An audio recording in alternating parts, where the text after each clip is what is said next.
it's Sandra. Welcome to another episode of Asexualise. My Asexual Life. This is a place to be for education about asexuality, all things asexual. I share my asexual life journey in order to help you in yours. So subscribe and hit the bell icon. So in today's episode, we're discussing the pros and cons of being in a relationship when you're a romantic asexual. Have to let you know that my throat's not good at the moment, so if I start losing my voice, I might have to stop. So here we go. Let's dive in. So if you're a romantic asexual, it can be very, very difficult to not want to be in a relationship because the aspects of romance, depending on how romantic you are, can be a very big draw and pull towards wanting to be in a romantic relationship. So I'm a hyper romantic. So that means I'm excessively romantic, which is not normal for most people. But that presents its own set of problems on top of the normal romance that most romantic asexuals would feel. So some people have heard of hypersexual, and if you didn't know what that means, it means people who want sex a lot and excessively. This means that they could have sex for 2 or 3 hours. I am not like that with sex. I'm not interested in sex. I'm a sex repulsed asexual. I had sex in the past because I thought I had to as part of a normal relationship.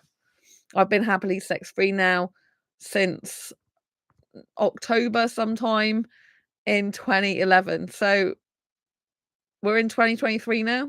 12 years is good going for me. I'm really happy about it. I don't miss it. I'm glad I don't have it anymore.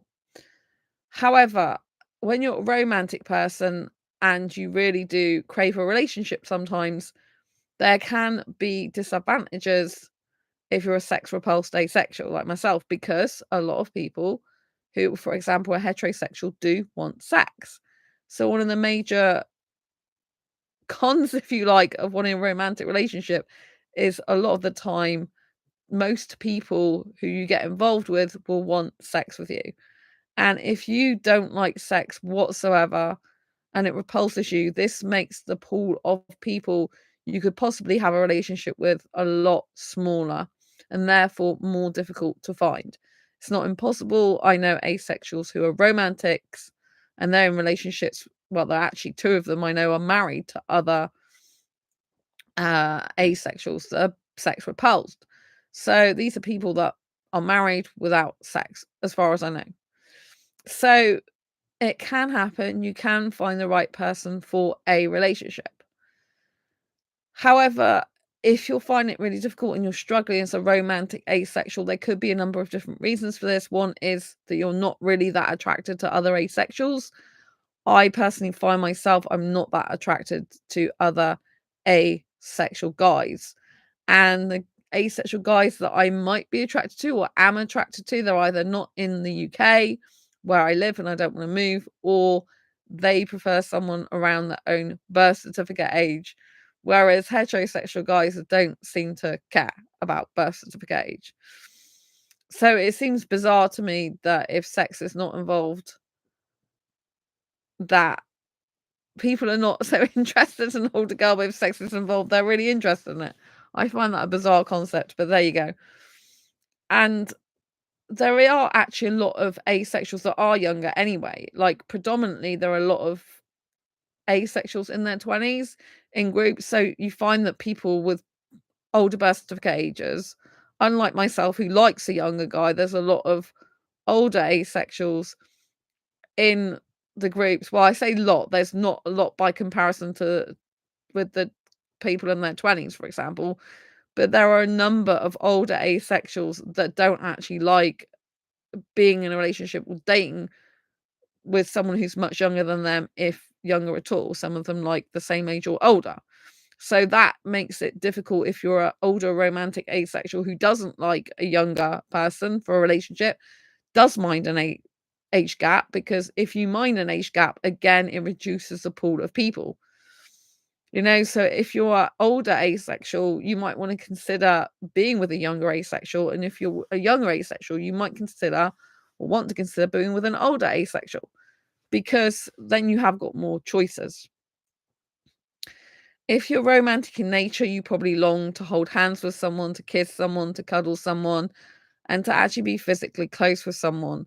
And intimacy can be very difficult if you are sex repulsed, but you still require the physical touch, the stroking.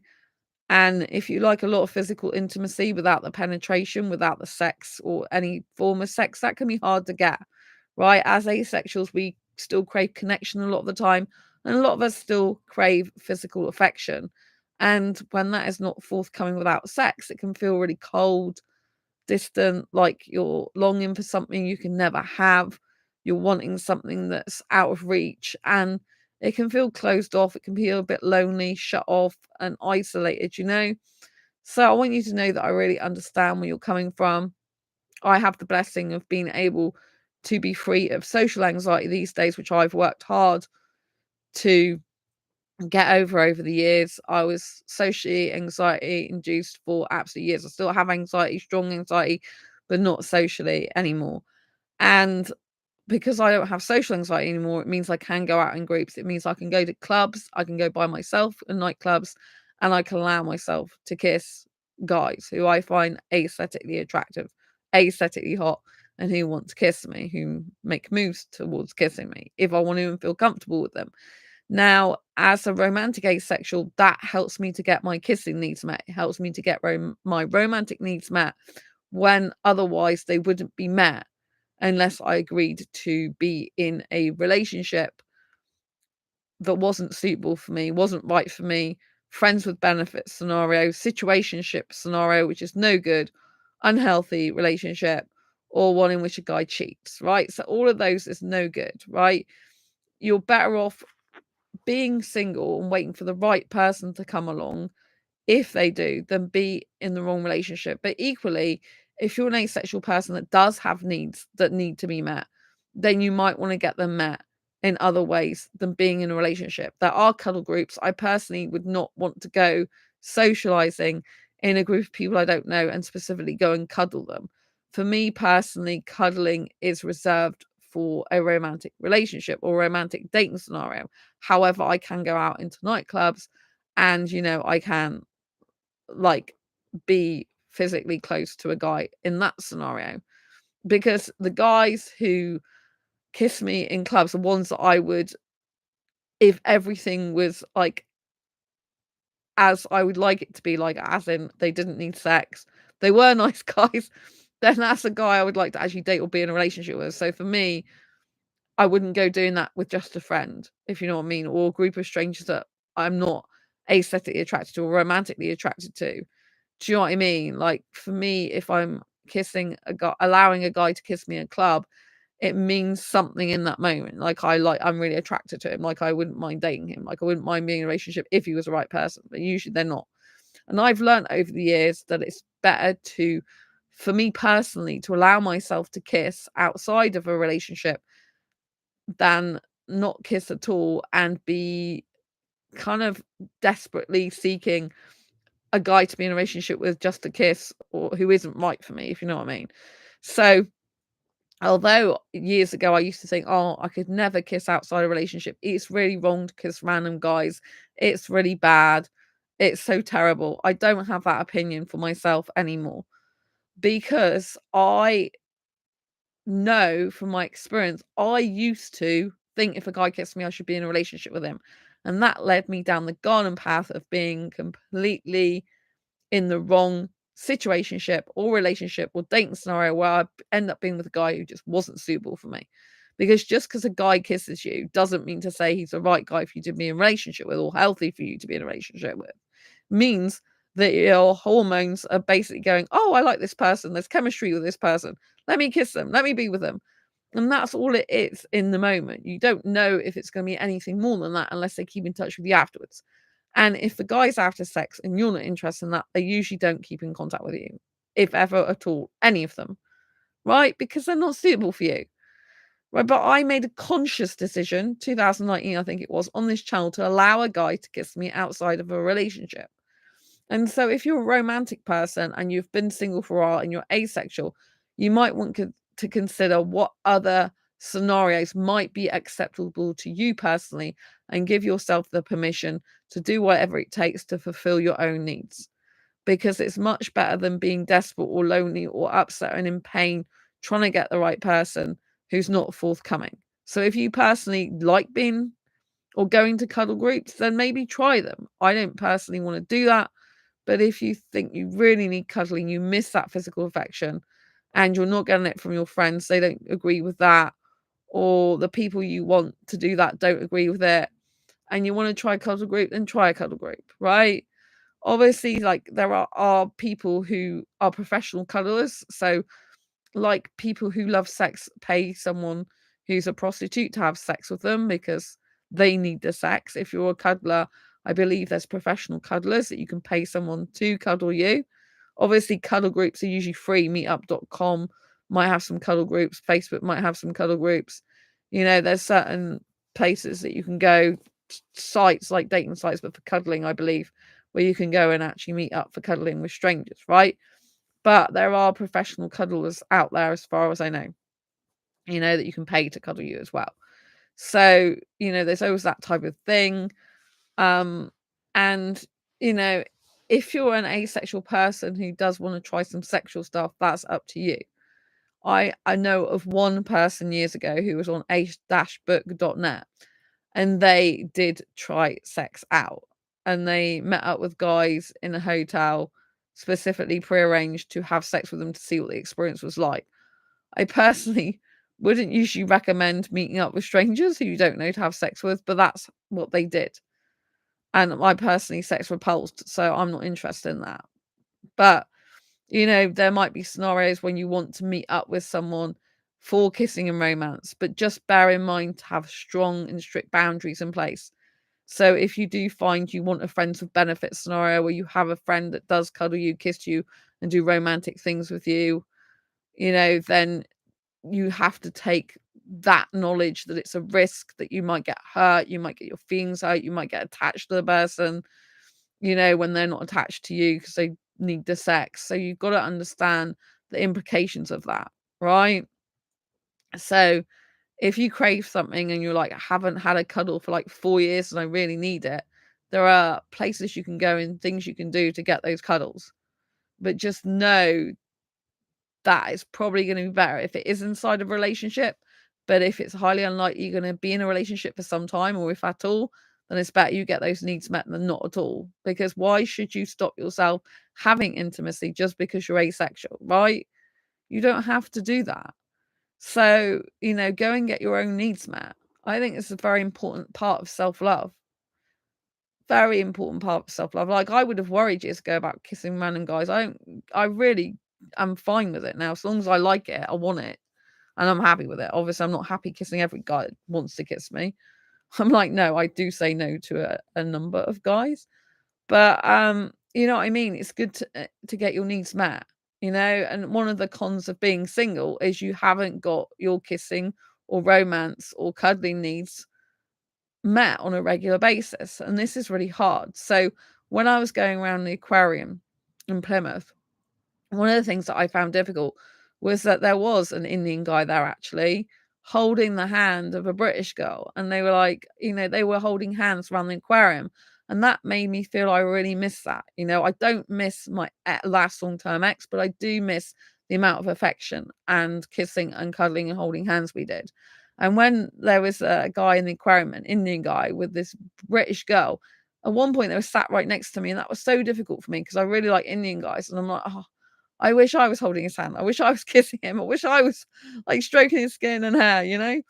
So that was quite hard for me. And I usually find going around the aquarium on my own, but I was feeling in a romantic mood. And I did feel like it would be so good if I had a boyfriend right now to kiss and cuddle and hold hands with and go around the aquarium, because I just find that extra excitement really nice.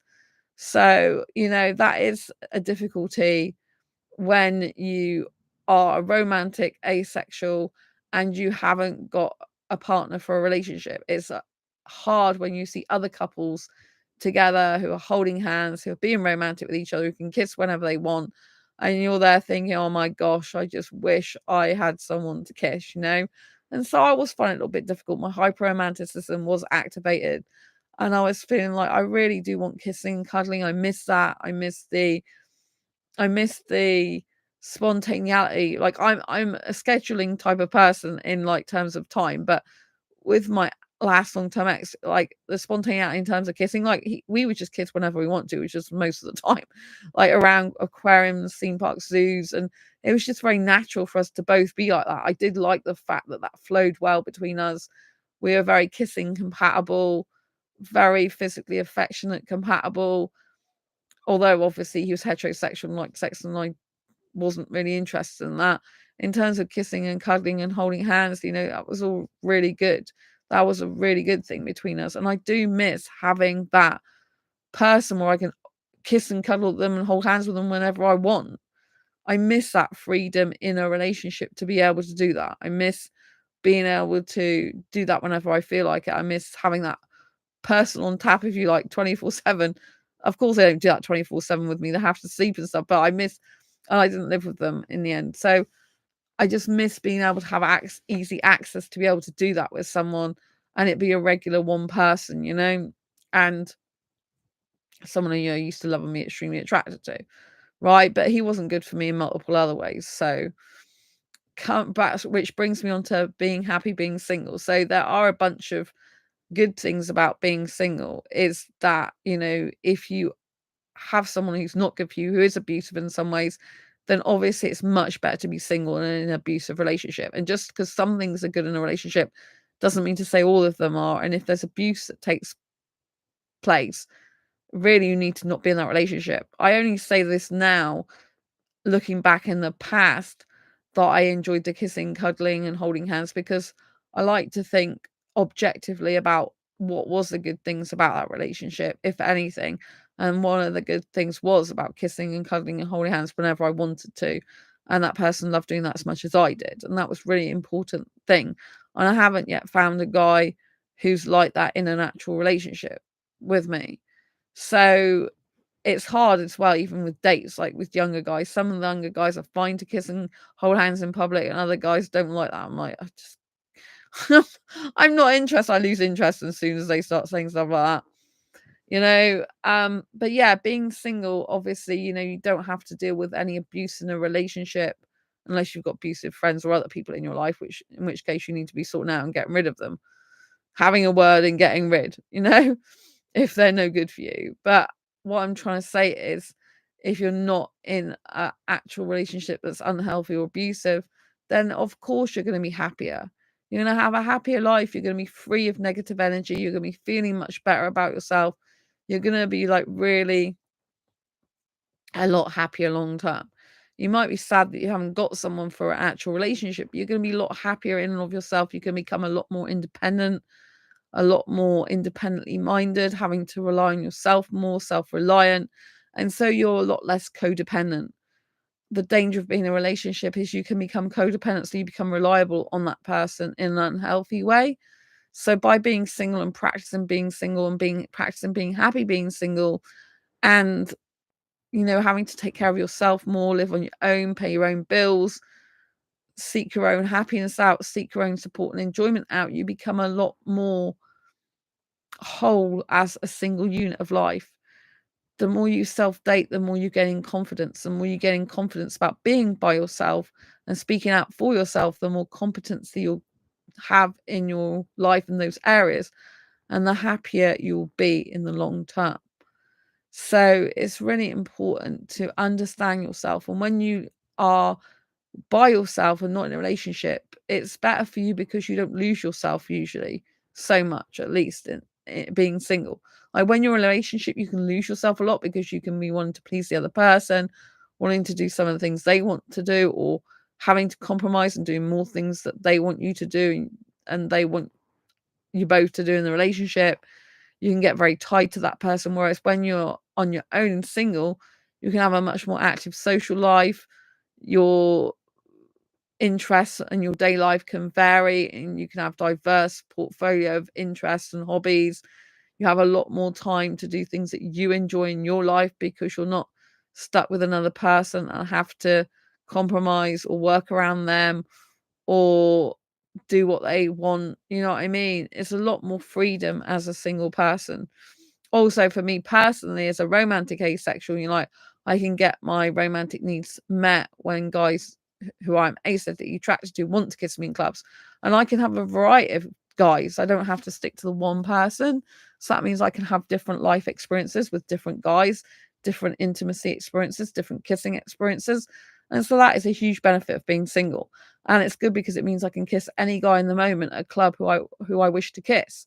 So I do find it very restrictive, the idea of me being in a romantic relationship forever with just one person, in the sense if I want to go out clubbing and the person I'm in a relationship with doesn't want to come with me, or I just want to go on my own anyway, then I'm not going to be able to go around kissing other guys. I'm not going to be able to go around being spontaneous and kissing the moment and it be some sort of like romantic movie scene. So I'm really going to miss that if I get into a romantic relationship permanently. You know, so that is a huge benefit for me. Sometimes I do feel restricted being in a relationship. I do feel like, you know, what if no, there's another guy out there for me, or what if, you know, like this guy just doesn't want to do some of the same things I do, and I miss the excitement of going clubbing. I miss the excitement of being my own person. You know, and I'm having to worry about someone else all the time. I miss the independence. I miss the, like I said, the spontaneity of being able to just kiss any guy I want when I want. You know, variety is the spice of life, and being able to kiss different hot foreign guys, like probably some guys I would never even dream of kissing years ago. Like I get to kiss really hot younger foreign guys now. Like it's so good, and that is something I really enjoy doing. I'm not gonna sugarcoat it. I love it. I'm like, wow. And just when I think, oh, I'm not possibly going to get a guy who's better looking than this guy, I get another better looking guy kiss me the next time. I'm like, this is insanely great, you know? So years ago, I had the mindset that it's just better to be in a relationship with one person the rest of your life and kiss that one person, cuddle that one person, and never ever be with anyone else ever. Be totally devoted to that person, do everything with that person.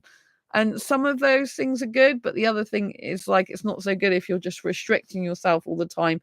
And you know, it's to a person that you're spending all your time with, and you're not having friends and seeing family so much and stuff like this. So if you do get into a relationship, you do need balance. You do need to be able to see friends and family and stuff like that. And sometimes a romantic relationship can like swallow you up, swallow your time up, swallow your sense of self-worth or sense of self if you're not careful. It's very difficult sometimes to maintain your own identity in a romantic relationship, I've found personally. And that's why loads of people, when they get single, all of a sudden, they go and do loads of different hobbies, go traveling, they do lots of stuff they couldn't do in a relationship or felt they couldn't do. So that's a huge benefit. Like if you're single, you can go around traveling wherever you want. If you're single, you can go visiting who you want. You can go doing what you want when you want with no consideration for anyone else but yourself, basically. Of course, you do have to consider some people. If you're working, you have to consider people you work with, your friends, your family. There are certain people you do need to still take into account. You can't completely just not have any thought for anyone else. But in general, in your everyday life, if you're single and living on your own, you can just do what the hell you want. And there is a great degree of freedom in that, and a great degree of, how can I put it? A great degree of, you know, like enjoying that freedom, you know? Obviously, the cons to being single are that you can't just kiss someone whenever you want. You can't just cuddle someone wherever you want. You do lack a certain amount of intimacy in your life that you would usually get through a romantic relationship. You know, there's certain levels in romantic relationships that you probably wouldn't go to in just relationships with your friends. And there can be a lot more stability if you're in a relationship with one person rather than keep dating or getting intimate with different types of people. There can be a lot more stability in a serious committed relationship with just one person. A lot more love, a lot more support, a lot more caringness, a lot more kindness, a lot more growth. So there are huge benefits to being in a relationship. If you get the right person, they can be your best friend, your soulmate, and your love of your life. You can raise each other up and you can just be in perfect loving harmony, kissing and cuddling and being under the stars together, you know? And, you know, I do miss the ideal relationship. I like, you know, where you're talking about anything and everything. And for me personally, when I'm with a beautiful Indian guy and, I miss that family feel with them. I don't know how to describe it, but as I want different things usually to Indian guys because I don't want sex, marriage, or kids, I prefer to live separately. It's going to be very difficult to get that. So if you're going to be single, it's better to live the life that you want to live on your own terms, be happy, enjoy your single life. You can progress your career a lot more. You can focus on hobbies and interests, friendships, and lots of other things that you wouldn't have as much time for if you're in a relationship. Lots of people who have sex obviously have got less time than you would if you don't have sex. So there's a huge benefits to being asexual, not liking sex, being single, and just enjoying your life. I think there's pros and cons to both being in a relationship and not in a relationship. I get to the stage with my hyper-romanticism where I'm like, oh, please, I just want to be with someone and cuddle them and kiss them and hold their hand and be like young teenagers all the time. And just, it's nice if you'll go to aquarium for a guy just to be around the back of me and cuddle me and kiss me and stuff like that. But yeah, it's also nice to be on my own and just chill out and relax and not have to worry about someone else and their mood and how they're feeling. So there are pros and cons to both being in a relationship and not being in a relationship. But I just know that if you're romantic, it's very difficult because often you crave a relationship, you crave that intimacy, you crave someone being there, like, and being there for you, and that can be really, really tough. Unfortunately, a lot of people who are on the dating scene, on dating sites and dating apps, a lot of them are unhealthy people. I talk from personal experience with guys particularly, and a lot of guys do not take responsibility for their actions. If they've hurt a girl, instead of owning up and saying, look, I'm really sorry, that's my bad, let's sort it out. How can I make this better between us? How can I make the relationship better? How can I be a better person? They'll just ignore the problem. They'll avoid the difficult feelings that are facing, and they won't want to put it right. And they'll just keep making the same mistakes again and again. And they'll go from dating app to dating website to dating app. And they'll be avoiding all the problems and issues they've ever had in their life and all the difficulties with themselves. And, they won't get any better. And they'll just keep dating girl after girl after girl. And it won't be a healthy relationship because they haven't worked on themselves, because they haven't realized that they are the problem at all. Guys who cannot take responsibility for their own actions, for their own decisions, choices, and for the way they treat a girl, they're not going to be healthy guys. So if you're a guy listening to this right now, I would urge you to please learn from your mistakes. If you caused any distress to a girl, work out how that happened so you don't do it again. Apologize to the person, and learn to become a better guy. Learn to have a growth mindset. Learn to recognize that you're not perfect and that some of your behavior isn't good, and make changes to it so you can become a better guy for yourself and for getting a better girl for you. So anyway, I hope you enjoyed this video, this live stream. Please give it a thumbs up if you have enjoyed it. Don't forget to subscribe if you haven't already and hit that bell icon so you never miss an episode. Lots of love to you. Take care and I'll see you soon. Bye.